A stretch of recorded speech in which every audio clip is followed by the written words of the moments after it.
Welcome back to the ANEC's previews of volleyball sectional tournaments.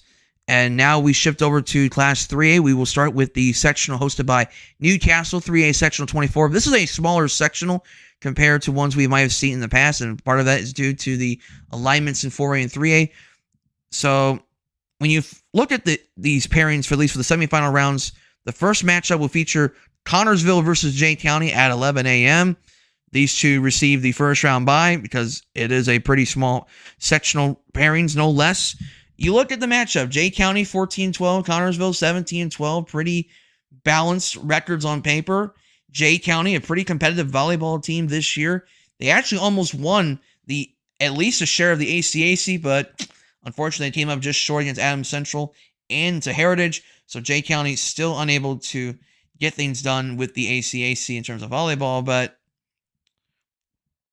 when you look at the matchup between the Patriots and the Spartans of Connorsville, obviously these are two teams that have had their fair share of struggles, but they've also had their fair share of challenges and some successful wins nonetheless. When you look at Connorsville, they're going to have a really solid middle here by the name of Kendall Bottomley. She has 218 kills on the season for Bottomley, who is a freshman at Connorsville. That's an interesting note there for the Spartans. They have Stella Holmes, another middle, who has 38 blocks on the season. They have a setter by the name of Brianna Brock with 64 aces and 619 assists.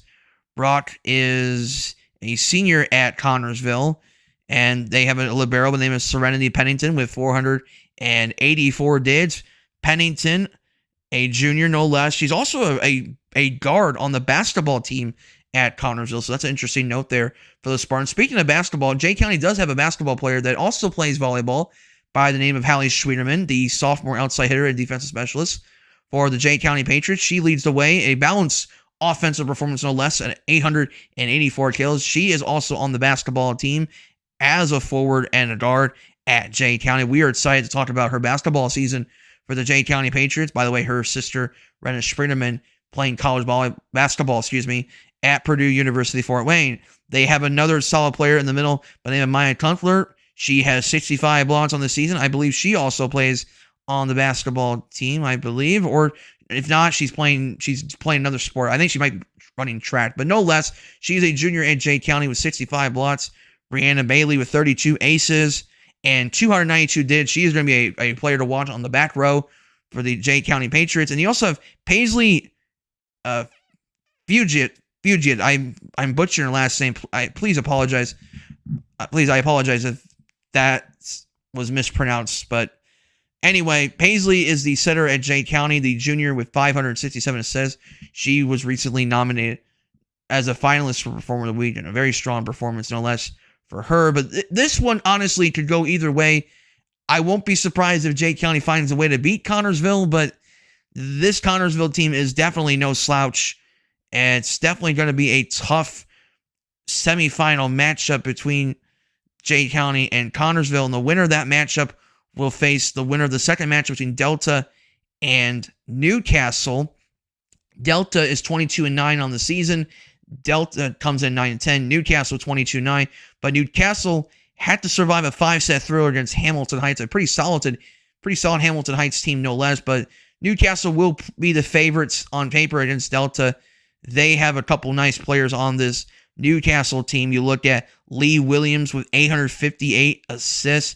She's only a junior, the 5'10 setter at Newcastle. They have another player in the back row by the name of Emily Groh, a senior with 366 dids.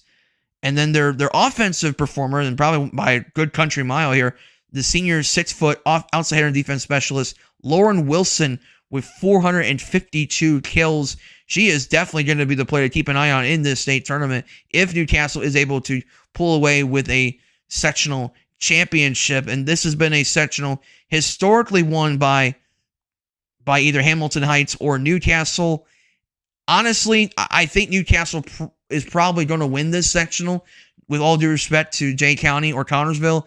I just don't think either of these teams are as good as Newcastle. Newcastle is pretty loaded this year and still a pretty experienced team, no less. And Delta is just not as good as Newcastle Jay County, maybe just a year away from really competing for a sectional title. Connorsville, maybe just a year away from competing as well. I think both of those teams are just a little young, and I just don't know if they necessarily have the size advantage per se to take care of a team like Newcastle, which, let's be honest, they're quite loaded this year in this sectional. You look at sectional 22 hosted by the Norwell Knights, and guess what? For the first time in forever, there's no Belmont in this sectional, so you know it's going to be an opportunity for another team to win a sectional championship. And Heritage will certainly be a team to keep an eye on. They swept Mississinawa a few nights earlier, and I believe that was a matchup where Heritage was definitely the favorites coming in at 18-13. I know Mississinawa was 18-15, but Heritage is the more battle-tested team, so the record is a little bit deceiving for if you're somebody that doesn't understand Heritage volleyball. You may underestimate their schedule, but Heritage is certainly battle-tested. Norwell and New Haven is the first-round matchup at 10 o'clock. Norwell, I believe, swept New Haven in the regular season. Norwell 19-12 on the season. New Haven 12-16. Norwell has a lot of players coming back from last season, and especially led by Vanessa Rossworm, which we're excited about her performance on the basketball court this year. Macy Solfrank can do a little bit of everything as a setter, outside hitter, can play in the back row as well. Emma Vachon's had some moments this year where she had some really strong performances on the defensive side as well. She can also serve quite well at Norwell. They have Autumn Lee at Norwell, who's one of their top performers in the back row for Norwell. And they basically have two really good setters. So you know Norwell definitely has the talent to win a sectional championship. It's just a matter of the execution. New Haven certainly cannot be overlooked. You have Katarina Kepke's sister, which is Annika Kepke, and she's been the star at New Haven. But I would say New Haven is quite young this year. They're probably not ready for a contention for sectional championship. And I just think the draw did not help New Haven whatsoever, playing against a Norwell team that certainly has the height advantage. They have talent in the back row. They have talent at center. And I just don't think New Haven has that same level of talent in other areas that Norwell does. Heritage will be a heavy favorite in the second matchup against Marion. Marion's only has 5 wins on the season. Heritage 18-13. They are young still, but they're also a team that's starting to get better, and you're starting to see signs of what they could do next season, led by Letza Walter, only a junior. She has 165 kills to lead Heritage. You have Kendall Roy, a 5'9" middle hitter with 32 blocks. You look in the serving department, Lucy Buck, a senior, 5'5" senior, leads the way with 74 aces. That's the one thing Heritage can do well, is they can serve the ball extremely well, probably better than anyone else in that sectional, which I think is why Heritage might be seen as the favorites to win this sectional. She also leads the way with 270 dids. That's Lucy Buck.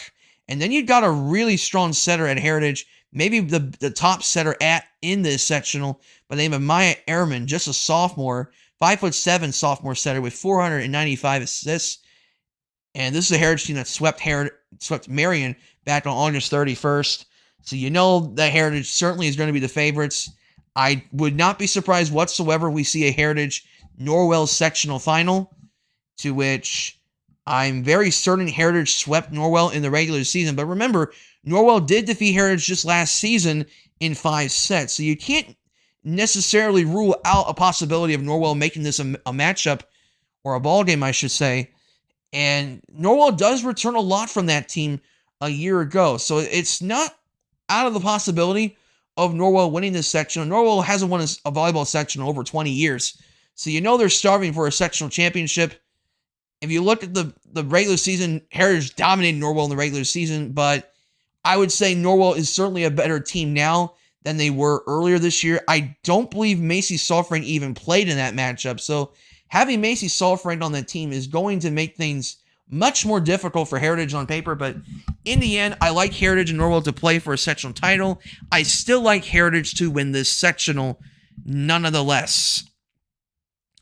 We shift over to 3A sectional. So this was sectional 22 we just went through. So now we're going through sectional 21, hosted by Angola. Angola has won this sectional over the past couple years, even though they don't have Maya Ball, no Morgan Gardy, no Macy Oberlin. Angola is still Angola for the most part. Now, when you look at the semifinal matchups, East Noble will take on Concordia at 10 o'clock tomorrow. East Noble survived a 5-set thriller against the Cal Barons, their arch nemesis, where East Noble won the first set 25-22. The Cal won the second set 25-17. East Noble won the third set 25-14.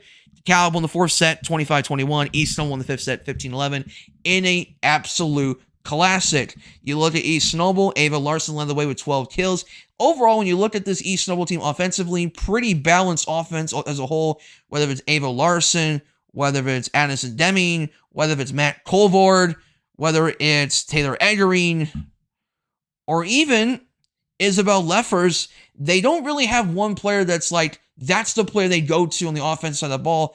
It's very well balanced on the offensive side of the ball, which can be dangerous for East Noble team that's won 18 matches this year. It's a very confident East Noble team led by Peyton Hunley. And Concordia cannot overlook what East Noble can do on both ends of the floor.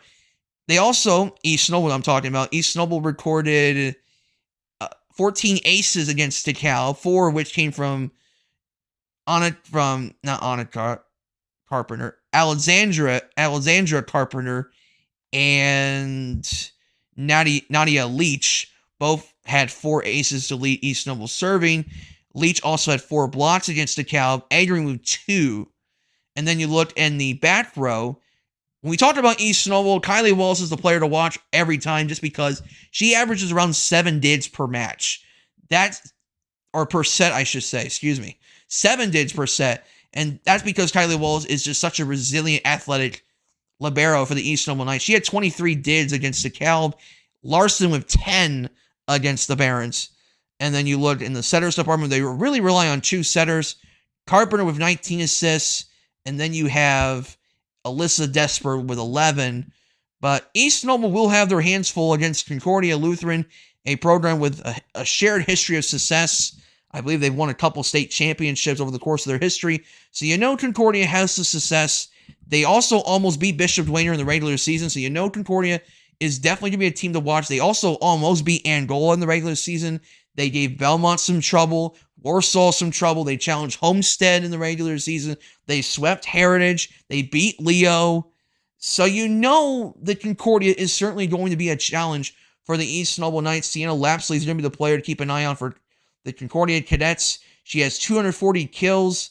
The middle for Concordia, 46 aces, 64 blocks, 60 dids. She is their everything for the Concordia Cadets. If Concordia is going to have success in this sectional, Sienna Lapsley has to be the best player on the floor for the Cadets. Katie Hellinger is averaging 4.4 dids per set. You have Kiera Dahmer, 48 aces for the Cadets.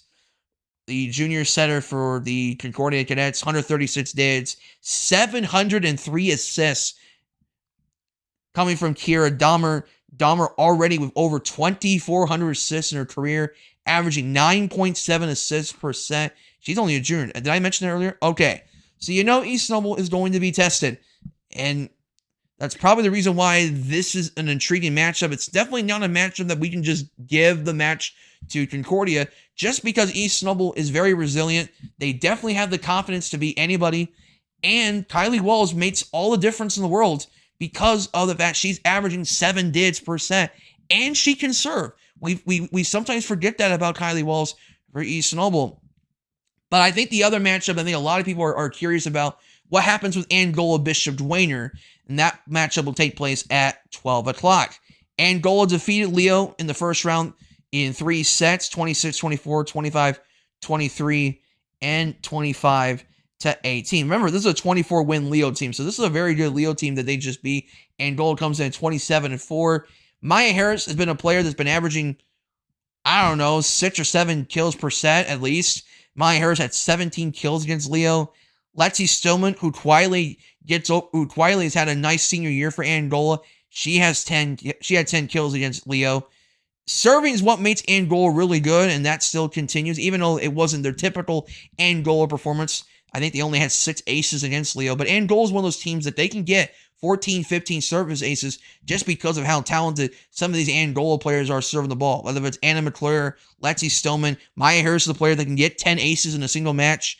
You got Ava Harris that can get 8 or 10 aces in a match. Bailey Holman can go on a run of serving as well for Angola. They have some undergrads that can do some things, and they can perform at a high level for the Angola Hornets. Savannah Bitzler and Bailey Holman are going to be 2 players to watch in terms of the block category. Ava Harris can also get involved in the blocks. Ava actually led the team with 4 blocks against Leo. In terms of the back row, you're always going to be talking about Anna McClure, who had 10 dids against Leo. Lexi Stillman can have some performances in that area as well. Ava and Maya Harris are 2 players that also can contribute in the back row as well when needed. But obviously, Ava Harris is one of the top setters in Class 3A. Ava Harris is a Villanova commit, the senior for Angola. Maya Harris, the junior outside hitter, is a Illinois commit. She's also only a junior, but Ava Harris averaged 12.7 assists per set against Leo. So you know the talent is there. This is still a lethal offense of Angola. This is still a very good Angola team. And even though Bishop Dwayner beat Angola in the regular season, let's not forget that Angola had an opportunity to win the first set. And had they won the first set, you're talking about a 2-0 lead against Bishop Dwayner, which at that time, it was way back on August 21st. Dwayner really didn't know how good they actually were because they were already struggling. The first set against Belmont came back to win the first set, and then they came back to beat Belmont in 4 sets. They did the same thing against Angola. So you don't know exactly what Bishop Dwayner team you're going to see here on Saturday. And also, Angola beat Dwayner in a tournament back on September 28th in 2 sets. So Angola certainly is a better team now compared to where they were in August. But I think it's still worthy to note that it's still one of the top matchups in all of Indiana just because of how much potential Bishop Dwayner has, at least to win this sectional. You look at a player at Bishop Dwayner by the name of Jillian Tippman, the senior right side hitter for Bishop Dwayner. She has 365 kills on the season. This is a team that can also serve the ball extremely well, but led by Maddie Sorderlet with 49. Again, Dwayner, very balanced team in Bishop Dwayner. So you know they're going to do, sorry, that's 49 blocks for Sorderlet. So you know Dwayner's size is always going to be there, but as I mentioned, they can also serve the ball well. And their actual leader in service aces actually comes from Emmy Boder with 54 aces. And again, you look at Bishop Dwayner, you know what you're going to get with Dwayner. They're athletic, they're big, they're tall, they're experienced, they know what it takes to win in the playoffs. They have a battle-tested schedule. They're always going to be a team that's going to fight for loose balls. They always have really good setters led by Braylon Hodgman, who has over 800 assists. Ava Harris, 890. You also have the dids department with Claire Shively with 227 dids. So Bishop Dwayner and Goal, these are 2 teams that are very well matched against each other, extremely balanced teams. You look at the statistics, they're not that much different from each other. So you know the winner of this matchup certainly will come in as the favorites to win this sectional. And whether it's Bishop Dwayner and Angola, you know the history tells us that this matchup has certainly decided the sectional for the most part. I mean, Concordia has had their moments, but really it's been Bishop Dwayner and Angola over the last several years. I still like Angola to win this sectional. I still like Angola to just get past Bishop Dwayner. And I have Concordia playing for a sectional championship. But I think Angola can still come back and continue their run of success as sectional champions, which if they were able to win this sectional, I believe they would win their 3rd straight sectional. But it's going to be a difficult sectional because they're no longer going to be just given the sectional. Now they're going to have to work for it. But I do think Angola has a chance, and I won't be surprised, them being the hosts, them having the experience, and learning from those mistakes early in the season, I think Angola can certainly win this sectional, no less. And then you look at sectional 20, hosted by West Snowball. All due respect to West Snowball, the host, but this is pretty much Northwood versus everybody else. No disrespect, but Northwood is a very strong team. We'll talk about them in a moment, but West Snowball dominated what was seen in the first round, 3 sets. They're taking on Columbia City at noon. Columbia City is one of those teams, I mean, 12-17, you think, man, they're not that good this year. Columbia City is certainly better than what their record shows you. They play a hard schedule. They play in a hard conference. And Columbia City has the athletes. Now, they're inexperienced. They're not as good as last year, but they are still pretty solid. Lily Blackburn for Columbia City, pretty good player. 248 kills. The junior, Liz Blackburn, I apologize. Liz Blackburn has 248 kills. You got Taylor Bach with 45 blocks. Block. You see what I'm getting? You get it? Block. Okay. Anyway, she has 45 blocks on the season. You have, it's a well-rounded team. It's a little inexperienced team, obviously, but Columbia City is going to have the athletes. You know they're going to compete in this matchup. But when you look at West Snowball, 24-7 the season, by far the most impressive season in a long time since Maddie Schermerhorn's senior year in the 2018 volleyball season. Ellie Mead, the freshman, with 424 kills. She's one of their top performers on the defensive side. She has 307 dids to lead West Snowball. They also have the Limerick girl. She's been one of their top players in terms of assists. I think they have a true center rotation at West Snowball, so you know they're going to have their fair share of opportunities at West Snowball. You also have Reagan Esch with 24 blocks. And then obviously Darcy Ritchie is one of the top players at the libero position coming out of the NECC. The challenge with West Snowball is pretty obvious. They're not a very big team, and so that's going to be a challenge when you're playing against teams like Columbia City, where they do have some height, they do have some athleticism. They don't necessarily have the size. And when you look at West Snowball, they're also a very young team. It's a pretty sophomore, freshman-heavy West Snowball team. Columbia City, they are younger, but they also are a little more experienced than West Snowball in certain areas. And I think that's where West Snowball could have a challenge in that semifinal matchup here. Columbia City can also serve the ball decently well. That's one thing that could hurt West Snowball in this matchup. Columbia City's offense, definitely not that bad, considering how much they lost the previous year. Obviously, the dids are not what they were last year, but they're still pretty strong.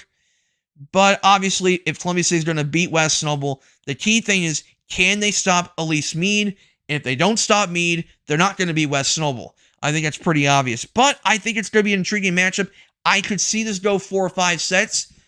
I still think West Snowball has the edge on paper, but I'm not going to overlook a Columbia City upset. Now, the other matchups, Fairfield versus Northwood, and no disrespect to Fairfield. Fairfield's down this year. They're only 10-17. Northwood is 26-6. They're one of the top teams in all in Class 3A in the state of Indiana. I believe they're a top 5 ranked team in all of Indiana. Fairfield is just nowhere near the level of Northwood. This Northwood team's a senior-heavy team. They dominated Tippy Valley in the opening round, 3 sets, 25-8, 25-8, and 25-15. So you know when you look at the Northwood Panthers, you know Northwood's a senior-heavy team. You know they're capable of making a run the state tournament. They almost beat Angola in a 3-team tournament. So you know Northwood is capable of going on a deep run here. You look at their stats from the previous matchup against Tippy Valley. Kills-wise, they're usually a pretty balanced team. Sophia Barber had 10 kills to lead the Northwood Panthers in that department. You look at the serving department at Northwood in that matchup. They had 20 service aces against Tippy Valley, 8 coming from Barber. They also had 5 coming from number 2 at Northwood, Emily Ullman, just a junior, who's also their starting setter at Northwood, the 5'9" junior. So she is an impressive prospect to watch from the Northwood Panthers. And you look in the blocks department, you're looking at 7 blocks, 2 from Ullman. They also had 2 from number 6, Tatum Evers, the senior outside hitter. She's one we'll talk about matter of moments. Dids-wise, you have Ullman and number 3 of Northwood. That's Ella Branham with 7 dids. But their leader in the dids department in that matchup was none other than number 9, another senior at Northwood, which is Anna Rader, not Roeder, Rader. It's spelled R-O-E-D-E-R, but it's actually pronounced as Rader. I'm pretty sure she might be related to the former quarterback at Northwood. She had 10 dids, I believe, against Tippy Valley, and Obviously, you look at Ullman, 23 assists. So, again, we're just only scratching the surface when it comes to Northwood's talent. And it's a very talented Northwood team. It's a team that returns a lot from the previous year. This is a team with a lot of experience. They play in a hard conference in the Northern Lakes Conference. So you know they're battle tested. When we talk about Northwood, obviously it starts and ends with Claire Payne. Claire Payne is the straw that stirs the drink. She's also their star basketball player at Northwood as well. 6'1". She is a tremendous athlete at Northwood. 327 kills, 81 blocks. If you can find a way to find any offense against Claire Payne, good luck, because she is just an absolute beast on this Northwood team. Raider, 365 dids. Uma with 953 assists for the Northwood Panthers. This is going to be a tall task for the Fairfield Falcons, who are still rebuilding under Coach Gothrop. And this Fairfield team certainly going to have some struggles generating offense against this really, really talented Northwood team. A team that, honest to truth, could go a deep run in the state tournament in Class 3A just because of that senior leadership, the heights of Northwood, their incredible athleticism at Northwood. They have a lot of college-bound talent on this team. And you look at the rest of the sectional, West Snowball, maybe they'll get there one day, but they're not ready for Northwood. Columbia City, they're not ready for Northwood. And Fairfield, let's not even start thinking about whether or not Fairfield can compete Northwood, because I just don't think they have a chance at all against Northwood. Northwood is just that good. And it's almost inevitable we're going to see Northwood and Angola at least competing for a spot in the state finals at Ball State. I think Angola is far from guaranteed, but Northwood, I would say, is certainly guaranteed to at least play in the regionals. Angola will have to work their way to get there, but they certainly have a chance, no less. And then lastly, let's talk about Class 4A. And what's interesting about 4A is now we have Belmont in 4A, which is weird to say. So Belmont, we'll talk about them in a matter of moments. So Southside takes on Wayne at 11 a.m. Both had a first round bye in this sectional because this is only a 7-team sectional. Let's be honest, Southside and Wayne are not the best teams ever. Southside is 0-25, Wayne is 7-18. There's nothing special about these two teams. I mean, Wayne swept Southside on September 26th. Just about almost 2 weeks ago, Wayne beat Southside on October 5th in a tournament, 2-1. Let's be honest, there's nothing special about these two teams. They're not going to win this sectional. I'm going to say Wayne wins the sectional just because what the heck. I mean, the real sectional matchup, and honest to truth, probably the real sectional championship matchup, which is sadly not going to be a sectional championship matchup, is Homestead versus Belmont. Now, Belmont had to play earlier because they were the first round opponent for Huntington North, and Belmont basically took care of business. Basically won this matchup like taking candy from a baby. Like 25-9, 25-9, 25-8. Huntington North just had no business beating this matchup whatsoever. None whatsoever. Belmont easily won this matchup. Mary Kate Shine with 10 kills, 4 aces, 4 dids for the Belmont Braves. She is the Purdue commit for Belmont. You have Alyssa Gumbel with 8 kills. You have Cam Jarvis with 7 kills.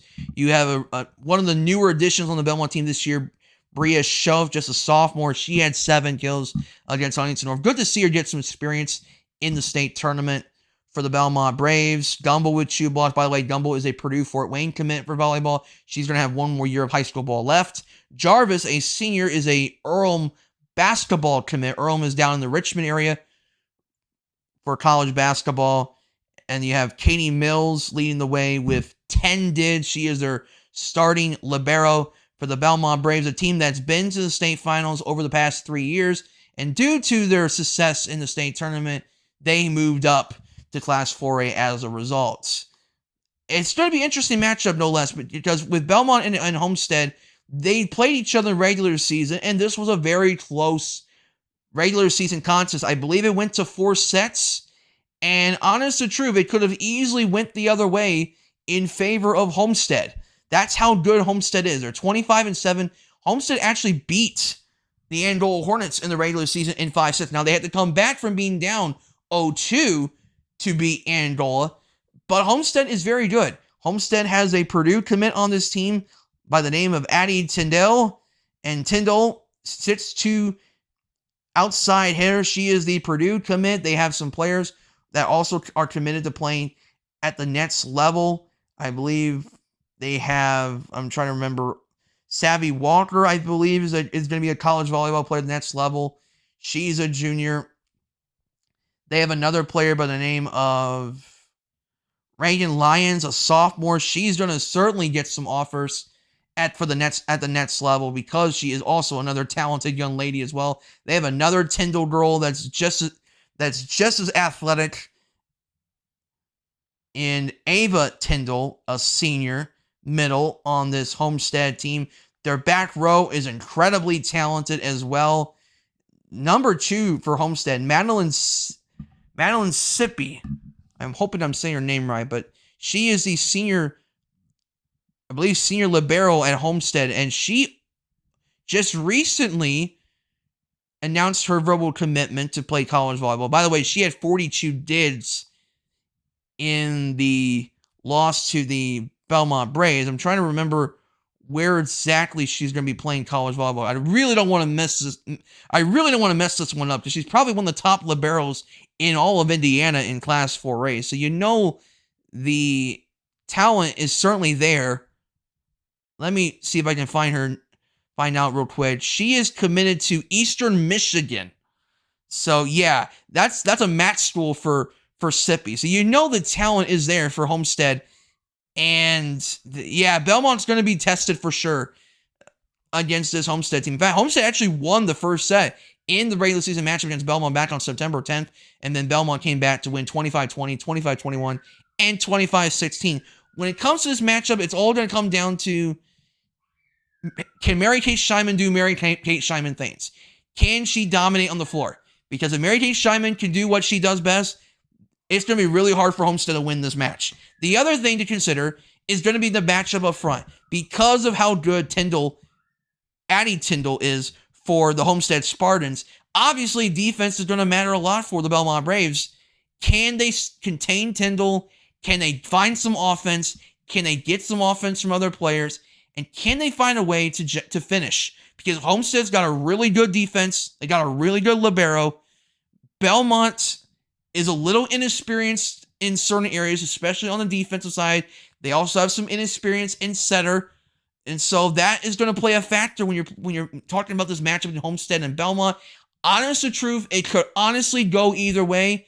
I wouldn't be shocked if Homestead wins. I wouldn't be shocked if Belmont wins. In the end, I'm going to trust my gut. I'm going to trust Craig Kroll. I think Belmont gets it done, and I think they win this sectional. Because the winner of that matchup is almost certainly going to win this sectional because I don't trust Wayne or Southside at all. And then we got Sectional 5, hosted by Snyder. It's just a 4-team sectional. You got Northup versus Northside at 10 o'clock. Northup just 6 wins on the season. Northside just 2 wins. Northup beat Northside back on October 8th, so that's just about 10 days ago. Yeah, this is Northup's game to win. I would be shocked if they don't win this match. I don't really like either team to win this sectional. Honestly, this is Carroll's sectional to win. They have dominated the sectional over the last several years. Carroll's 27-3. They're one of the top teams in Class 4A. They're actually ranked 7th overall in all of Indiana, according to Match Preps, 5th in Class 4A. No offense to Snyder. They're not a bad team. 18-12. I think they've been the 3rd best team in the SAC this year. So they've been solid, but I mean, look, Snyder's had a good season. Oriana Smiley's had a really good season as a junior outside hitter with 231 kills. But let's be honest, we're talking about Carroll here. Carroll. I mean, we're talking about Bailey Sienish, 376 kills, just a junior. She's one of the, 55 aces. We're talking about one of the premier prospects in her class. She is certainly going to play at the next level. Carroll has talent for days. They're probably the most talented team, probably the best overall team in all of Northeast Indiana. because they're just so loaded with talent. You have Sinesh. You have another Hafner, Kayla Hafner, just a freshman libero with 361 dids for the Carroll Chargers. Sophia Gislin, just a junior, has over 900 assists on the season. You have another really talented player in the middle, Lola Sasse, I think that's her name. 6 foot middle with 73 blocks on the season. This Carroll team is really talented. And I would be hard-pressed to find another team that's just as good as Carroll. I mean, maybe Belmont can give Carroll a little bit of trouble here. But overall, I mean, Carroll is the top team in Northeast Indiana.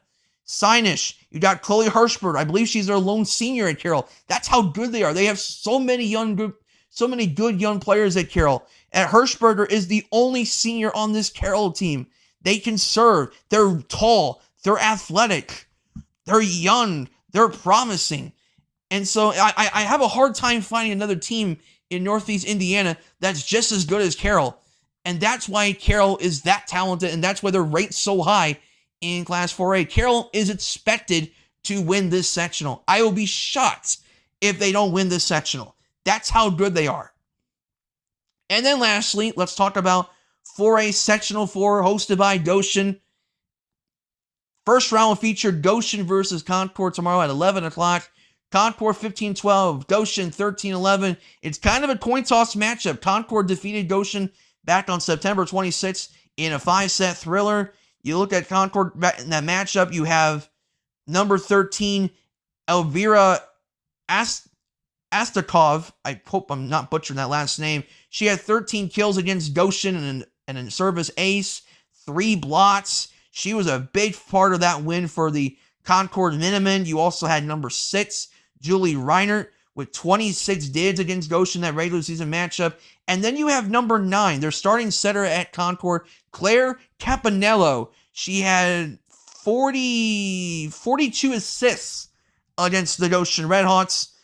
And so, honestly, this could go either way.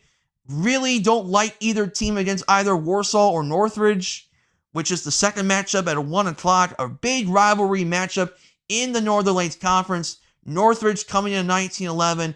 Warsaw coming in at 26-8. Warsaw has been one of the top teams in all of Northern Indiana in volleyball over the last handful of years.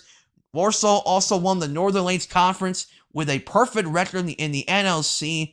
Warsaw has a nice balance of senior leadership as well as some underclassmen. And that's one thing to watch for Warsaw in the future is how does the undergrads playing JV start to perform at the next level next year. By the way, Warsaw is on a 10-match winning streak. So you know Warsaw is confident. They're a very talented team. Maggie Holland leads the way in kills, averaging 3.8 kills per set. That's 355 kills for the Warsaw Tigers. You also have Allison Chapman, the senior middle hitter at Warsaw, 119 kills. She has 62 blots for the Warsaw Tigers, the senior middle. You also have Ellie Hepler, the junior libero, averaging nearly 5 dids per set. That's 437 dids. That's crazy for just a junior. 50 aces. I mean, that's another talented player right there. You got Cecilia Goody, the junior outside hitter and defensive specialist. She has 239 kills, 67 service aces to lead the Warsaw Tigers, 181 dids as well. And then you got the junior setter, Avery Hepner, with 477 assists, the starting junior center for the Warsaw Tigers. She also has 34 aces, 149 dids for Miss Hepner. I want to make sure I don't miss anybody as well. Reagan Edwards, just a freshman, has 59 blots on the season. Another freshman named Madison Brenham, 44 blots. So there is some serious talent on this Warsaw team. We're not even talking about the lower level, which they have been a dominant team at the JV level. I believe they're undefeated in JV, at least in the NLC play. They are battle tested. They've played a very strong schedule. They are a really good team. They are the heavy favorites to win this sectional. And this is a team that swept Northridge in the regular season. That was back on September 10th. And It was not even close. Warsaw destroyed Northridge in the regular season. Now, Northridge has won about 19 matches. Pretty solid team, no less. They're led by Allison Steele, their outside hitter, with 229 kills. Kara Hively, their middle, she has 54 blocks. Molly Nickel, their defensive specialist, is 45 aces, 399 dids. They have some nice players. I mean, Nickel's just a junior. You looked at Steele. I believe Steele's only a sophomore. She is a sophomore. Hively for the Northridge Raiders, just a junior. It seems like they're a year ahead of schedule. Izzy Melvin leading the way with 414 assists for the Northridge Raiders. All these players I'm talking about are not even seniors yet for Northridge. So you know they're starting to get there. But obviously, compared to the likes of Warsaw, a really dominant Warsaw team, no less. Warsaw just dominates almost every category that you can think of. And honest to truth, Warsaw versus Carroll in a regional matchup would be complete eye candy for volleyball fans. I mean, let's just be honest. Warsaw is very good. Carroll is very good. And then you got Homestead and Belmont. One of those two teams are going to come out of that sectional. It's going to be a really good regional no less, no matter how the draws stack up for that 4A regional for the Northeast Indiana folks. And I'm very excited to see what type of matchups we get next week.